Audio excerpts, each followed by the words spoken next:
Good morning बच्चों। चलिए आज बहुत दिनों के बाद ये वीडियो केमिस्ट्री वर्टेक्स पे आ रहा है और अब रोज आपको वीडियो मिलेंगे कन्वर्जन के, इंपॉर्टेंट कन्वर्जन जो आपके एग्जाम के पर्पज से बहुत इंपॉर्टेंट होंगे। जैसे आज हम कुछ कन्वर्जन लेके आए हैं, देखिए जो 8 कन्वर्जन है और इंपॉर्टेंट बहुत ज्यादा है, यानी कि इनमें से कोई ना कोई कन्वर्जन आपको एग्जाम में देखने को मिलेगा। और ऐसे ही रोज हम 10 से 20 कन्वर्जन लेके आएंगे और कोशिश करेंगे कि न्यूमेरिकल के भी वीडियो रहें और अब आपको पर डे एग्जाम के पर्पस वाले वीडियो रोज एक दो मिलते रहेंगे, ठीक है। चलिए सबसे पहले देखते हैं कन्वर्जन है कौन कौन से। देखिए पहला कन्वर्जन क्या है कि 1 ब्रोमोब्यूटेन से 2 ब्रोमोब्यूटेन प्राप्त करना, ये पहला कन्वर्जन है। दूसरा क्या है, फिनॉल से एनिसॉल प्राप्त करना। तीसरा कन्वर्जन क्या है, एथिल ब्रोमाइड से ईथर प्राप्त करना। और नेक्स्ट कन्वर्जन क्या है, आइसोप्रोपिल एल्कोहल से एसीटोन प्राप्त करना। नेक्स्ट कन्वर्जन है एथिल ब्रोमाइड से ब्यूटेन प्राप्त करना। नेक्स्ट कन्वर्जन कौन सा है, एनिलीन से फिनॉल। और इसके बाद प्रोपेनोन से 4 मेथिल 4 हाइड्रोक्सी पेंटेन 2 ओल। और लास्ट कन्वर्जन रहेगा आपका एथेनॉल से 3 हाइड्रोक्सी ब्यूटेन, ठीक है।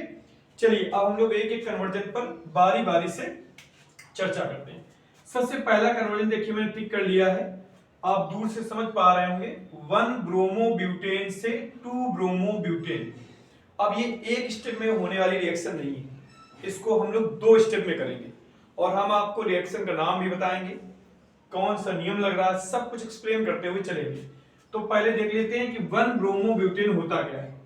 तो 1 ब्रोमोब्यूटेन जिसमें कार्बन हमारे पास 4 रहेंगे, जैसे CH3 CH2 single bond CH2 single bond CH2 और सिंगल बॉन्ड Br, ये हमारे पास हो गया 1 ब्रोमोब्यूटेन। हमें प्राप्त क्या करना है, 2 ब्रोमोब्यूटेन, यानी ये Br1 की जगह पे हमें 2 मिलाना है। तो पहले हमें इस Br को यहां से हटाना होगा और यहाँ पे एल्कीन में इसे कन्वर्ट करना होगा। इसके बाद हम लोग संकलन अपक्रिया के तहत इसको कन्वर्ट कर लेंगे। तो इसको हटाने के लिए आपने एथिल ब्रोमाइड में भी अपक्रिया देखी होगी कि हम लोग एल्कोहली पोटेशियम हाइड्रोक्साइड के साथ अपक्रिया कराते हैं। एल्कोहली पोटेशियम हाइड्रोक्साइड से जब अपक्रिया कराएंगे तो ये के जो है पोटेशियम है, ये ब्रोमाइड के साथ अलग हो जाएगा।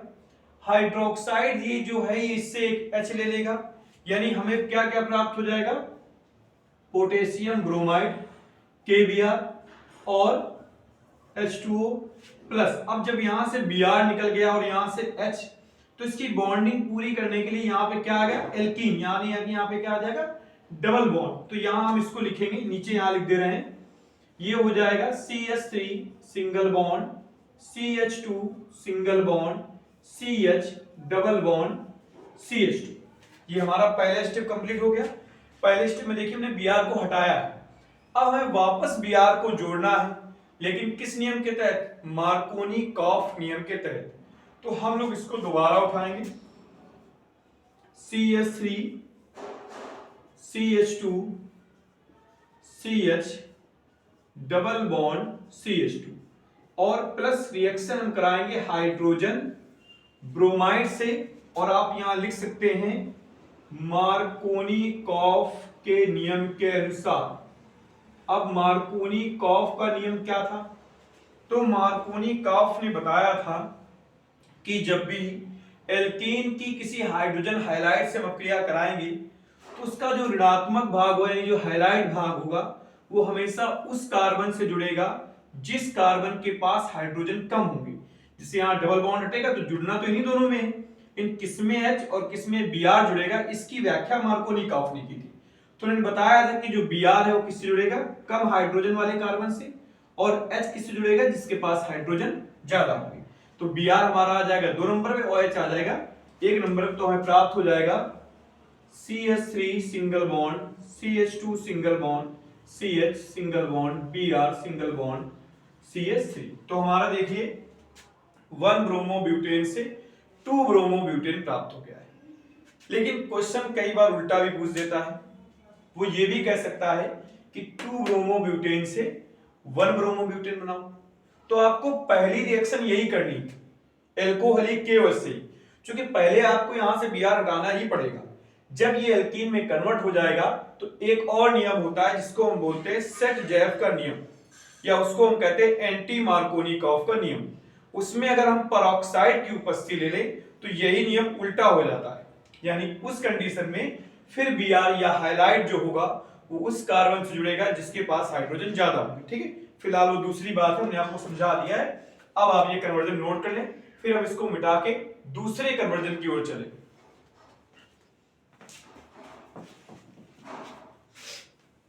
चलिए इसको मिटा दे रहे हैं, आप उसका नोट कर लीजिएगा।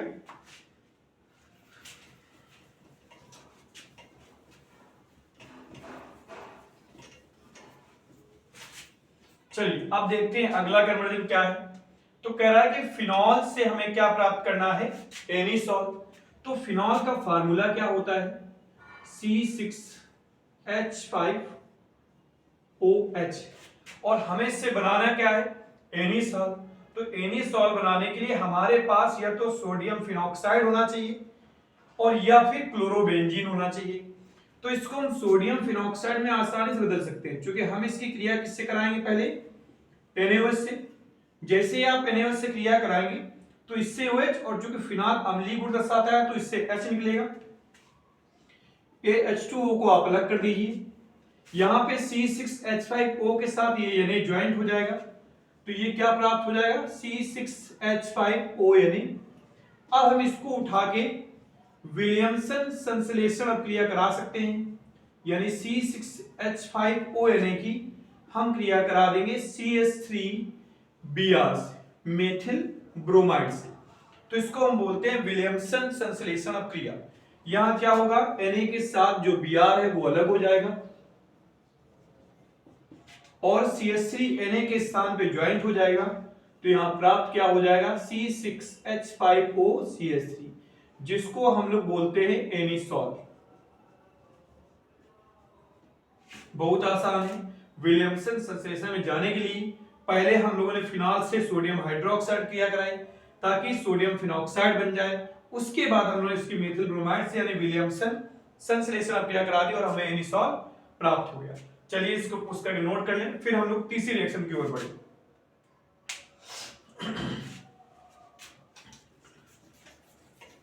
अब देखिए तीसरी रिएक्शन क्या है, एथिल ब्रोमाइड से ईथर। ये तो विलियमसन संश्लेषण विधि है, इसमें हम लोग क्या करेंगे, एथिल ब्रोमाइड से अगर हमें ईथर का निर्माण करना है तो विलियमसन संश्लेषण विधि में हम लोग किससे क्रिया करा देंगे, सोडियम एथॉक्साइड के साथ, और ये डाई एथिल ईथर या ईथर जिसे हम लोग नॉर्मल लैंग्वेज बोलते हैं उसके बनाने की ये विधि भी है।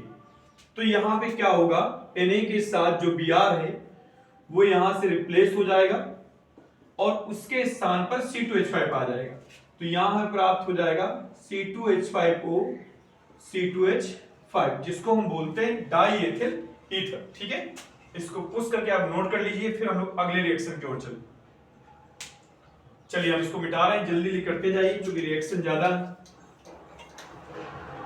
चलिए अगली रिएक्शन देखिए यार, ये तीनों हम लोग कर चुके हैं। अब हम लोग चलते हैं फोर्थ रिएक्शन की ओर, आइसोप्रोपिल एल्कोहल। आप सब जानते हैं आइसोप्रोपिल वर्ड हम तब यूज करते हैं जब एक ही कार्बन से कार्बन ज्वाइंट होते हैं एल्किल समूह, और उस कार्बन के साथ OH ज्वाइंट कर दिया तो हो गया आइसोप्रोपिल एल्कोहल। ठीक है, अब इससे हमें बनाना क्या है, एसीटोन।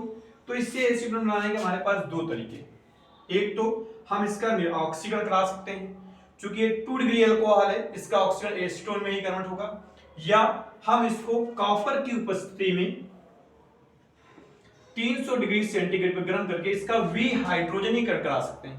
विहाइड्रोजनीकरण से H2 हट जाएगा और हमें यहां पे एसीटोन अर्थात CH3C+O CH3 प्राप्त हो जाएगा। इसका ऑक्सीकरण भी करा सकते थे कि 2 डिग्री अल्कोहल है, इसके ऑक्सीकरण से एसीटोन ही बनेगा, यानी कीटोन ग्रुप ही बनता है। ठीक है, इसको पुश करके आप नोट कर लीजिए, फिर हम लोग चले नेक्स्ट रिएक्शन की ओर।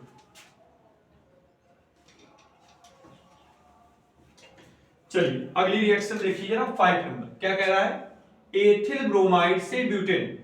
तो देखिए एथिल ब्रोमाइड होता है C2H5 Br, और इससे ब्यूटेन बनाना है, दोगुना कार्बन करना है। आप सब अच्छे से जानते हैं, हमारे पिछले वीडियो में देखिएगा, वोल्टेज अपक्रिया का वीडियो पड़ा हुआ है, उसको देख लीजिए। कार्बन को दोगुना करना हो तो हम लोग वोल्टेज अपक्रिया का इस्तेमाल करते हैं। सोडियम के 2 मॉलिक्यूल, एथिल ब्रोमाइड के 2 मॉलिक्यूल लेकर शुष्क ईथर की उपस्थिति में अपक्रिया कराएंगे तो NaBr यहां से अलग हो जाएगा, यानी कि 2NaBr यहां से हट जाएगा, और C2H5 के दोनों मॉलिक्यूल ज्वाइंट होकर क्या बना लेंगे, C4H10, जिसको हम क्या बोलते हैं, ब्यूटेन। ठीक है, ये ब्यूटेन का फार्मूला है। कार्बन 4 है और H दोगुने से 2 ज्यादा है तो N लग जाएगा। इसको पुश करके नोट कर ले, फिर हम लोग चलते हैं अगले रिएक्शन की ओर। अगली रिएक्शन देखिए जरा, क्या है, छठी रिएक्शन, एनिलीन से फिनॉल। तो एनिलीन से अगर फिनॉल हमें बनाना है तो इसमें 2 रिएक्शन इन्वॉल्व होती है। पहली रिएक्शन क्या है कि इसका हम डाई एजोटी करते हैं, और ये इसका मेथड भी है कि NaNO2 और HCl के साथ टेम्परेचर को विशेष ध्यान रखिएगा, 0 से 5 डिग्री सेल्सियस पे रिएक्शन कराई जाती है। तो इससे डाई एजोनियम साल्ट यानी कि C6H5N2Cl और प्लस सोडियम क्लोराइड और प्लस H2O प्राप्त होता है। बैलेंस करने के लिए यहाँ पे हम देख रहे हैं Cl1 है, उस तरफ Cl2 है, यहाँ 2 लगा लेंगे, और O के लिए यहाँ पे। अब डाई एजोनियम साल्ट का हम उठा के क्या करा देते हैं, जल गठन। ये वैसे विधि भी है, आप इसको याद रखिएगा, इंपॉर्टेंट भी है, फिनॉल बनाने की विधि में भी यूज होती है। तो जैसे ही जिसका जल गठन कराओगे, जल टूटता है H और OH में, H के साथ Cl अलग हो जाएगा, और डाइएजोनियम साल्ट में एजोनियम साल्ट जल्दी टूट जाता है, N2 अलग होगा, OH यहाँ ज्वाइंट हो जाएगा, तो ये हमें प्राप्त हो जाएगा C6H5OH, और यहाँ नाइट्रोजन गैस और प्लस हाइड्रोक्लोरिक एसिड अलग हो जाएगा। तो यहाँ डाइएजोनियम साल्ट के बाद हम लोगों ने उसका जल गठन कराया है। ठीक है, इसको नोट कर लीजिए। उस करके इसके बाद हम लोग अगली रिएक्शन की ओर चले, जो बहुत अच्छी रिएक्शन है दोनों।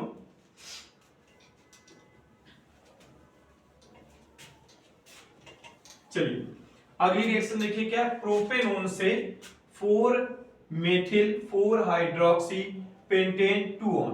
तो ये IUPAC नेम लिखा है, प्रोपेनोन एसीटोन का IUPAC नेम होता है, और जो बनाना है वो कीटोल। आपने एल्डोल संघनन का वीडियो ना देखा हो मेरा तो देख लीजिए, वहां हमने दोनों रिएक्शन कराई हुई, एसीटोन से भी और एसिटाल्डिहाइड से भी। ये एसीटोन वाली एल्डिहाइड रिएक्शन है, एल्डोल संघनन। इसमें क्या किया जाता है, हम लोग एसीटोन के इस तरीके से फिगर बना लें, डबल बॉन्ड O, एक एसीटोन, एक फिगर और हम ले लेंगे एसीटोन का, और डाइल्यूट NaOH की उपस्थिति में रिएक्ट कराएंगे। तो होता क्या है कि इससे एक H टूटकर ऑक्साइड को हाइड्रोक्साइड में कन्वर्ट कर देता है, यानी यहाँ OH हो जाएगा और ये एक बॉन्ड फ्री हो जाएगा, जिससे पूरा ग्रुप ज्वाइंट हो जाएगा। तो यहाँ हमें प्राप्त हो जाएगा CH3 OH को हम ऐसे नीचे लगा देंगे, साइड में CH2CO CH3। अब इसका अगर हम IUPAC नेम बनाएं तो देखिए काउंटिंग आप यहां से करेंगे, 1 2 3 4 5। तो देखिए 4 में मेथिल है तो 4 में हम मेथिल लिख देंगे, फिर 4 में OH है जिसका हम लोग क्या नाम यूज करेंगे, हाइड्रोक्सी, चूंकि 2 क्रियात्मक समूह आए हुए हैं। इसके बाद कार्बन 5 है तो हम पेंटेन लिखेंगे, और 2 नंबर पे कीटोन समूह है तो 2 ओन हो जाएगा। देखिए वही नाम आ गया। वैसे इसको जनरल लैंग्वेज में हम लोग कीटोल बोलते हैं। कीटोल का मतलब होता है कीटोन और आल समूह का मिक्सचर कंपाउंड। ठीक है, तो इसको आप नोट कर लीजिए, और पिछला वीडियो जरूर देख लीजिए एल्डोसनन का, काफी बेनिफिशियल और आने के चांसेस भी इसके ज्यादा है। ठीक है, इसको मिटा रहे हैं, पुश करके नोट कर लीजिए। अगला नंबर देखिए, एथेनॉल से 3 हाइड्रोक्सी, ये भी एल्डोल संघनन, बस ये एथेनॉल यानी कि ये किससे, एसिटाल्डिहाइड से। इसमें चलिए एसिटाल्डिहाइड के हमने मॉलिक्यूल ले लिया एक, और एक मॉलिक्यूल और हमें लेना पड़ेगा, और डाइल्यूट NaOH की उपस्थिति में हम रिएक्शन कराएंगे। तो बस वही रिएक्शन, इससे एक H टूटेगा, O के साथ क्या बना देगा, OH, एक बॉन्ड फ्री होगा, उससे जुड़ जाएगा। तो यहां हमें प्राप्त क्या हो जाएगा, CH3CHOH CH2CH2। अब इसका IUPAC नेम लिखेंगे तो 1 2 3 और 4, तो 3 में हाइड्रोक्सी आ गया है, तो हम लिखेंगे 3 हाइड्रोक्सी, और सी हमारे पास 4 है, तो क्या हो जाएगा ब्यूटेनल 1। ठीक है, या ब्यूटेनल आप लिख सकते हैं। देखिए 8वां रिएक्शन बहुत ही इंपॉर्टेंट रिएक्शन है, और रोज आपको 8 से 10 रिएक्शन इंपॉर्टेंट इस वीडियो में मिलेंगी। तो आप इस वीडियो को जितना ज्यादा हो सके बच्चों में शेयर करें, ताकि उनके कन्वर्जन की जो प्रॉब्लम है, चूंकि कन्वर्जन 15 से 20 नंबर का वेटेज रखता है, नेम रिएक्शन के रूप में भी आ सकता है, कॉमन रिएक्शन के रूप में भी आ सकते हैं, या कैसे प्राप्त करेंगे, या क्या होता है जब दोनों रूप में आ सकते हैं। तो आपको रोज कन्वर्जन की वीडियो आपको मिलेंगे आज से पर डे। अब आप इस वीडियो को जितने भी बच्चे उनको शेयर कर दीजिए, और अब मिलेंगे हम लोग नेक्स्ट कन्वर्जन की वीडियो।